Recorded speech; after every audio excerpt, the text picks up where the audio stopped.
Hello and welcome. There are 5 main reasons why we avoid difficult conversations. The first reason being past experience. We've experienced a difficult conversation before and it didn't go terribly well, or it might have gone horribly wrong, and obviously we don't want to go back there if it went horribly wrong. The second reason we avoid difficult conversations is it can leave us feeling really vulnerable.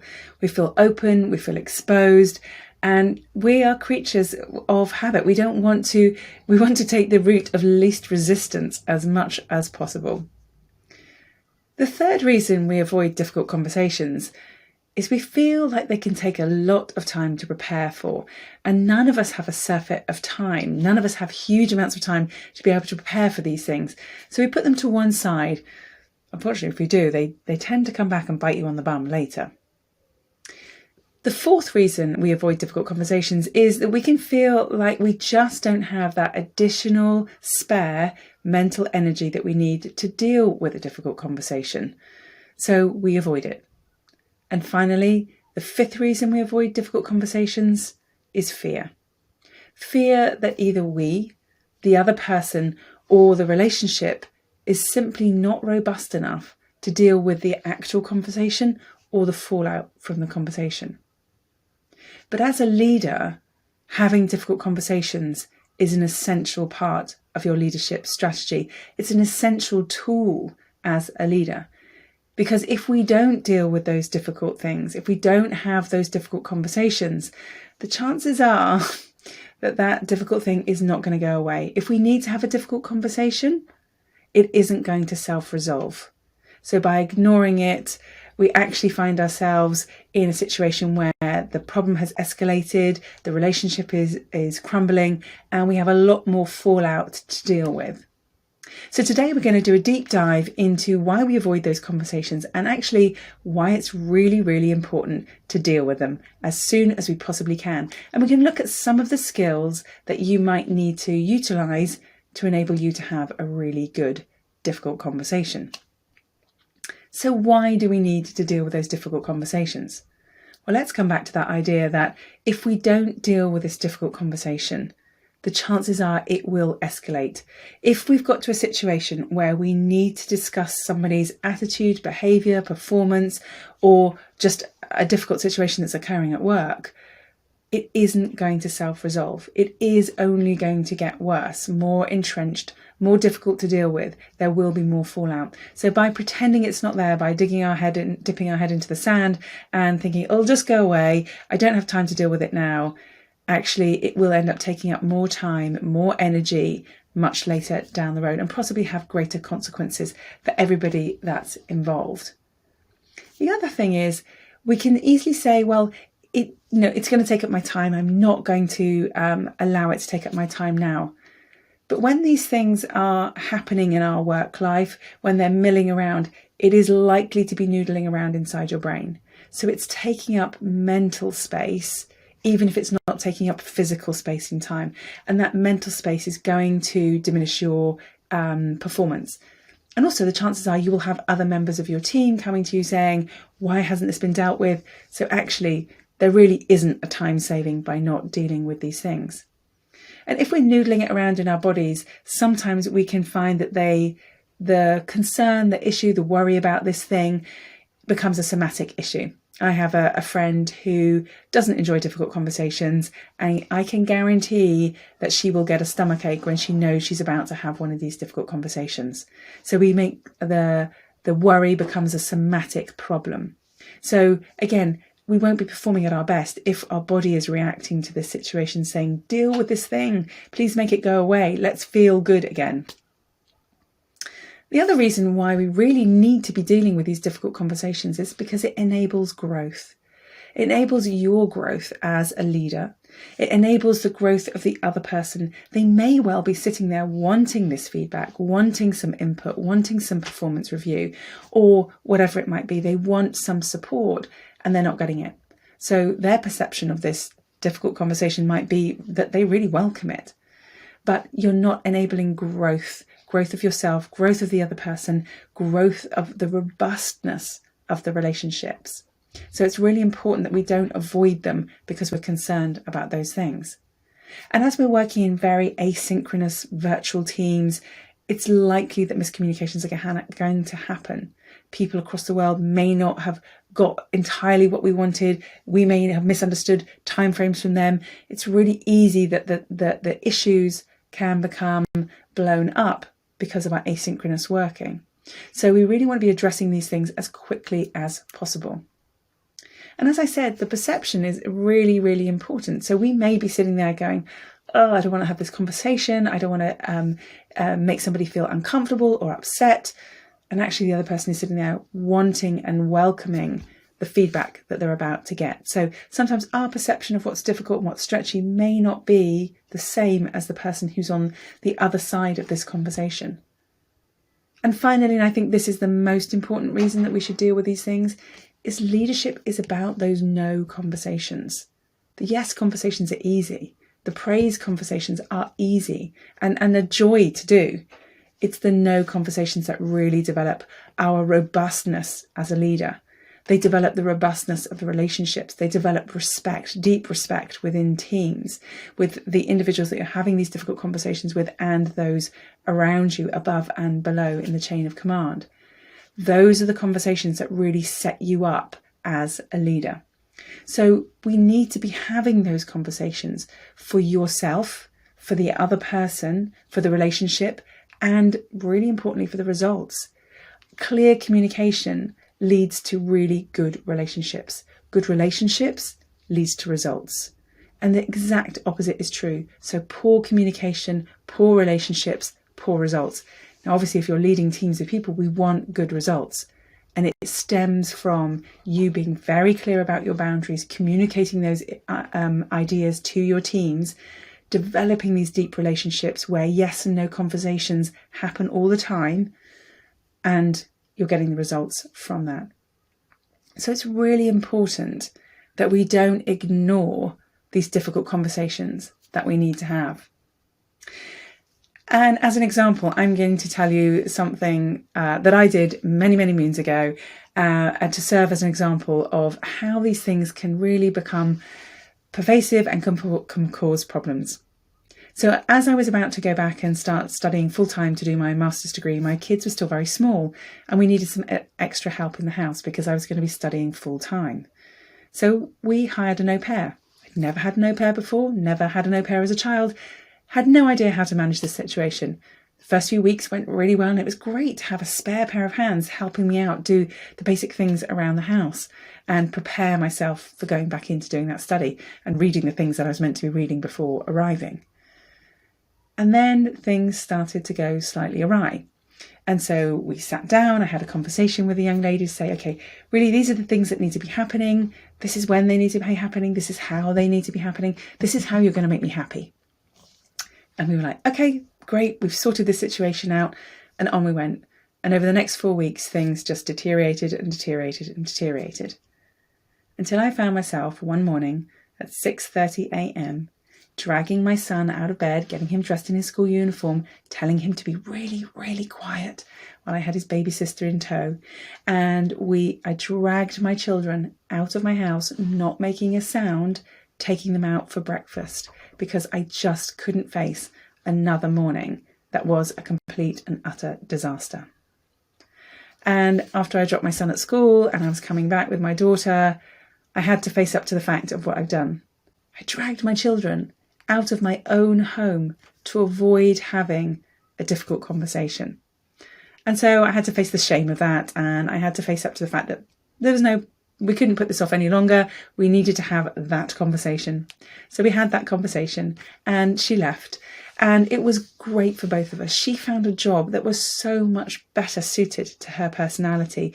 And I found somebody who was incredible at the job that I needed them to do. In fact, I still call her my second wife. She was utterly incredible. And so we were both much, much happier after we'd had that difficult conversation. And I realised that I had been avoiding doing the thing that really needed to be done.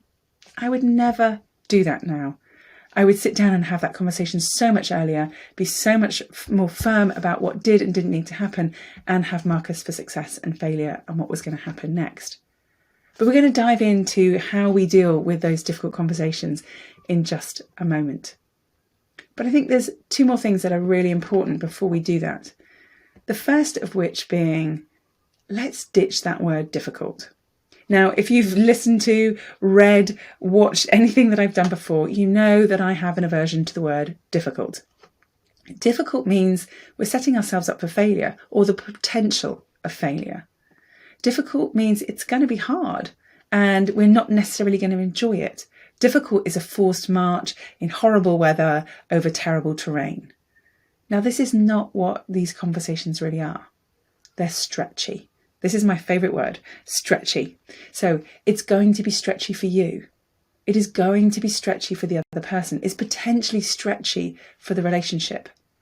But on the other side of stretchy is growth. On the other side of stretchy is a robustness of belief in yourself, self-trust. And that means greater confidence. So confidence is a byproduct of doing something stretchy. It's not something we just have and find. We've got to do the stretchy thing to find the confidence. So let's get rid of the word difficult. And I really want you to embrace the word stretchy. So we're going to call these stretchy conversations from now on. And the second thing that's really important to think about here is mastery over performance.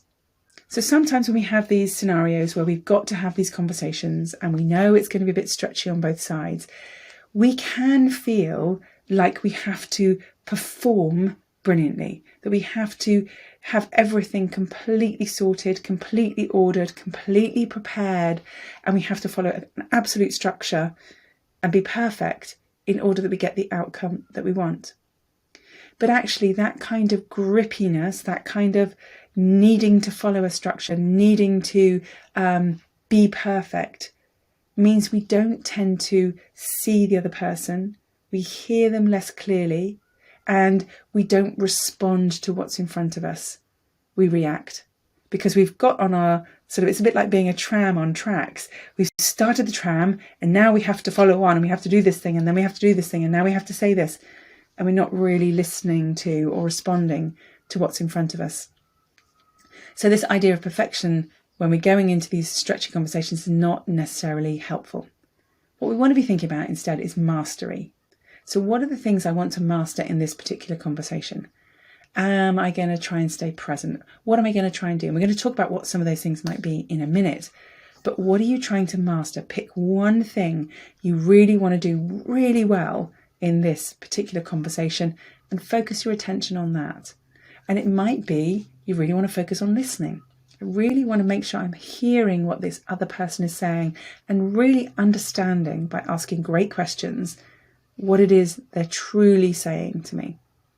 So mastery over perfection is really going to help you feel like you can manage whatever arises in this difficult conversation, because you can plan to Christmas and back, and it may make no difference when you get into that meeting room because you don't know what is going to happen with the other person. So planning is important, and we're going to talk about that in a second, but your plan is not necessarily what you're going to execute. So mastery over perfection, so much more important. Okay, so let's talk about the things that you can do as an individual to help you create really, really good, stretchy conversations. And when I say good, I mean good outcomes. Good. It's a good feeling, even though it's maybe a little uncomfortable in the conversation, because the outcome is so worthwhile. So the first thing is preparation. Preparation is so important.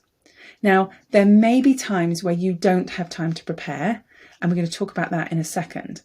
But say you do have time to prepare, you know this conversation is coming up, you know it's scheduled, you've got a bit of time to prepare. So really what we want to be doing when we go into these conversations is connecting with the other person and communicating information and receiving information as well, but connecting and communicating. So we want to be connecting by making sure that we've got 50% of our attention on us and 50% of our attention on them. So we're not caught up inside our heads. And this is what preparation is going to help us do. It's going to help bring all the sort of mussiness that might be going on, all the noise that might occur in a difficult or stretchy conversation, The preparation is going to help quieten that noise and bring you into your body so that you can be really watching and listening and responding to whatever that other person is saying. So in your preparation, can you think about these things? Number one, acknowledge why this particular conversation is stretchy for you. Is it because of the relationship you have with that particular individual? Maybe there's some history there, maybe there's a previous relationship there, as in maybe this is a friend, or what is it about this particular conversation? Maybe it's somebody that used to be your boss that you now manage. There could be lots of reasons. So what is it about this particular personal relationship that is difficult? What is stretchy about this for you? Acknowledge what's difficult for you. Is it something to do with the relationship? Is it something to do with the timing? Is it something to do with the topic? So there can be lots of different reasons why we personally might find this particular conversation stretchy. So there's no point in ignoring the fact that you are going to find this stretchy. Acknowledging it, noticing it in yourself and saying, okay, non-judgmentally, yeah, I'm going to find this a bit tricky. I used to be managed by this person and now I'm managing them. So that feels uncomfortable. Acknowledge it, put it on the paper, no judgment. Now, the next phase is to reframe this. So to say, what opportunity does this give me? So this is an amazing situation, an amazing scenario. I am given this opportunity to grow and stretch. What opportunity really is this? So it might be in that scenario, you're having a conversation with somebody you used to manage. What's the reframe here? What's your opportunity? Well, to re-establish the relationship, to acknowledge all the things that they gave me when they were leading me, to acknowledge their expertise, to acknowledge the awkwardness of this situation and scenario and make it clear that that might be the elephant in the room. And then reframe it to be able to say, we can make the best of this. We can develop the relationship in a new way. You can establish the fact that you are now the leader. You can establish that with respect. So reframe the possibility, the opportunity that this particular conversation is giving you. The third thing is to look at your objective. What do you really, really need to achieve out of this difficult conversation? So that you are super clear that by the end of this conversation, you'll have moved the situation from here to here. Now, it may become clear in the first parts or the middle part of this conversation that you're never going to get to that objective. That's absolutely fine.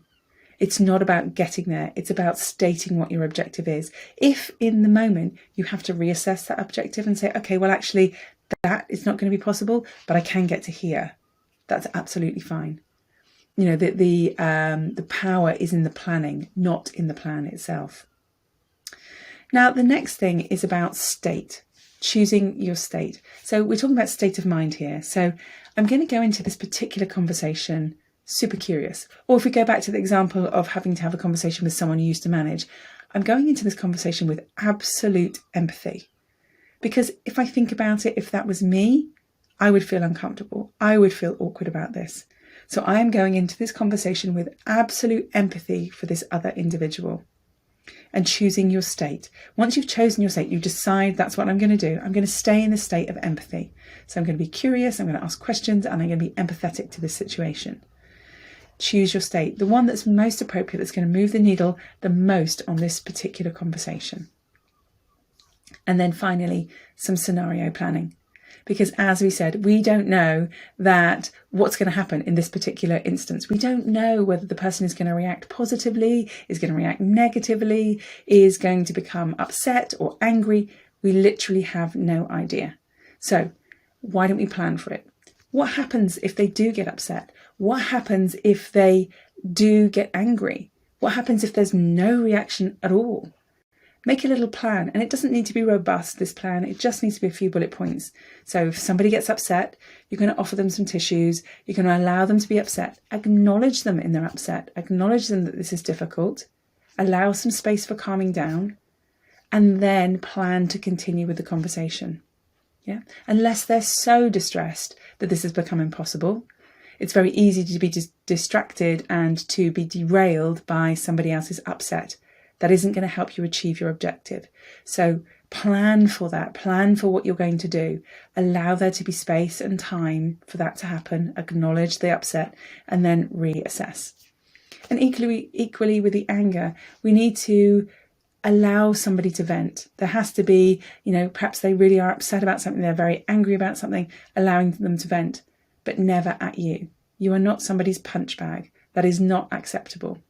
So plan for how you're going to manage that. And usually I advise people to do 3 warnings. So you raise your voice to slightly below where the other person has raised their voice. I can see that you're very, very upset and I can understand why, but it isn't going to help us have this conversation, and you're gradually bringing your voice back down to a calm level. And it's actually quite hard for the other person to continue shouting if you've done that. So it's called matching and following. So hopefully they will bring their voice down. And you can do that twice. And the second time that happens, you can say, listen, I've asked twice that you've stopped shouting or swearing or whatever it might be. If you're unable to do that, we're going to have to postpone this conversation and have it again at another time. So that the third time, if it happens a third time, you're able to say, listen, I've asked you twice. This hasn't happened. I did say that we're going to have to postpone this conversation if you continued. You have continued, so we're going to have to postpone it now. So that way you've got a scenario, you've got a process to deal with either scenario. And you can maybe think of some other scenarios that might happen as well. You know the individual or you know the scenario better than I will. So take some time, plan out what might happen, plan how you're going to deal with it. So once you've thought about all those 5 things, then you're pretty prepared. Obviously, you might have some other technical information that you need to prepare to take into this meeting. You might want to be thinking about some of the questions you need to ask. Where are the gaps in your information? But you're fully mentally prepared at this stage to go into that meeting. Now, if you, by any chance, get caught in a difficult conversation and you haven't had time to plan for it, i.e. someone's come in, it's just happening, you can't avoid it, the best thing you can do is choose your state. So you haven't got time to acknowledge why it's difficult, you haven't got time to scenario plan, but you can choose your state. So it might be that you need to be super calm because actually you had a diary packed full today and now it's been hijacked and you're going to have to deal with this particular thing. So actually channeling a calm state of mind might be the most important thing that you can do. It might be the most productive thing that you can do. So I would encourage you to choose your state when you don't have time to do anything else. So now we're going to move into what happens when you go into the meeting itself. So we've done our preparation. We're going into the meeting itself. In this space, it's really about holding the space. It's holding the space for you, for the other person, the relationship, the emotion that's going to be occurring in this scenario. And this is a really important role as a leader, holding space, holding things, holding ambiguity, holding emotion, holding the heightened feelings that can occur when we're working. So holding that space is going to be really, really, really important. And you're going to need to hold it physically, emotionally, and mentally. So what do I mean by physically? If you've watched any of my videos, you'll know what's coming now. It's really about open body posture. So making sure that we haven't got arms crossed or that our legs aren't crossed in front of the person. Making sure that our hands aren't tight or tense, but are open and relaxed. Making sure that our face is relaxed. Making sure that we're really showing facially with our head that we're listening, and we're listening with empathy to what the other person is saying. So making sure that it's all really calm. Making sure our breath is deep and slow in the body. Making sure our voice is embodied and calm so that we're not being drawn into upset or anger. And then with the emotional holding of the space, this is really about staying curious and being non-judgmental. So we're not here to judge what the other person is saying. We're simply here to gather information and facts. Yeah. So we're staying curious. What is upsetting them so greatly about this? Why are they so angry? What is going on here? So open, curious, and non-judgmental will really help you mentally hold this space. And then emotionally, it's about responding, not reacting. So not being drawn into somebody else's anger, not being drawn into feeling so desperately upset for somebody else's distress, but remaining calm and in a bubble and really staying tethered to your objective. What is it you're trying to achieve? Knowing you want to do the best by this other individual, this person, and you allowing them to be super upset or allowing them to be angry and derail the conversation isn't doing the best for you, for the other person, for the issue that's arising, and certainly not for your team or organisation.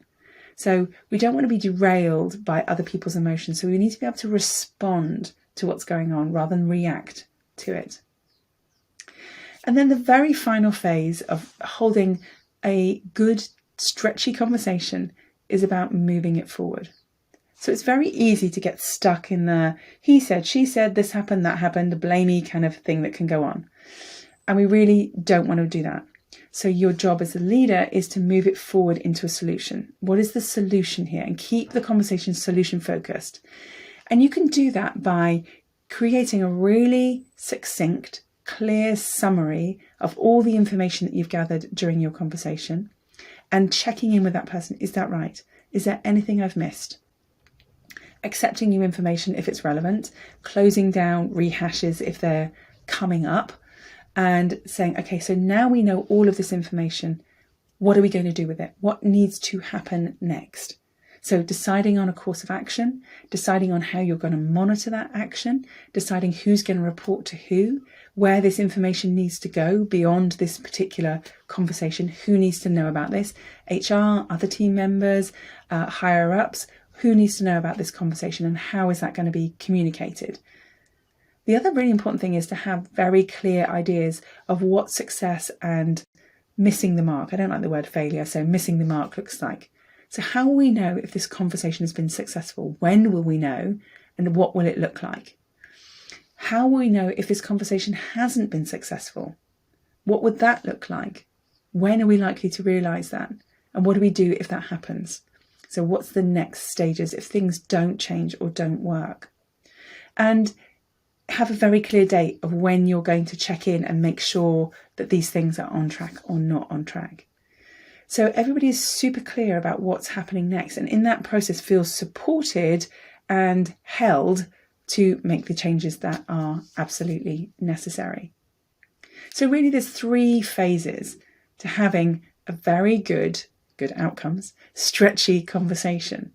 And that is preparation. So preparing yourself to go into this difficult conversation by acknowledging why it's difficult, reframing why this is an opportunity, having a very clear objective, choosing your state of mind, and then making sure you've done your scenario planning. And if you don't have time to prepare, choose your state. Choose how you're going to mentally be in that moment, in that space with the other person. The next phase is about holding your space, mentally, physically, and emotionally. So physically holding the space by being open, receiving the information, allowing your body to stay in that sort of receptive, open mode. Mentally, it's about being curious and non-judgmental. So what's going on here? Why has this happened? How has it happened? Can you see where the misunderstanding has arisen? And then finally, emotionally. So we're not reacting to somebody, we are responding. So we're choosing how we behave towards somebody else. We're not being drawn into their real upset. We're not being drawn into their anger. We're holding our own space and our boundaries. And we're making sure that the conversation isn't derailed by emotion when it doesn't need to be. There may be times when you need to decide, actually, let's do this another time because we're not getting anywhere. But don't let it be derailed unless you're consciously choosing it to be. And then the final stage is about moving it forward, making sure there's a clear understanding on both sides of all the information, summarising, paraphrasing, and then solution focused. How do we get from where we are to where we really need to be? And then having all those markers about how you're going to check in with each other and anybody else who needs to be checked in with about what success looks like, what failure looks like, and where we are currently, what needs to happen next. I hope that you found today's conversation really helpful. I'm really always trying to be super practical with my advice. If you have, and you'd like to know a little bit more, we have a template for having a accountability and a delegation conversation in just 10 minutes.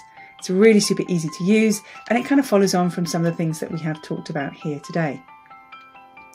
If you've decided that as a leader, you really want to get better at having these kinds of conversations, and this is something that makes you feel, just a little bit uncomfortable, it's really quite stretchy for you at the minute, please do sign up to have a coffee chat with me. I'd be more than happy to talk to you a little bit more about why this might be happening in your life and your career. Take care, and we will speak very soon. Bye for now.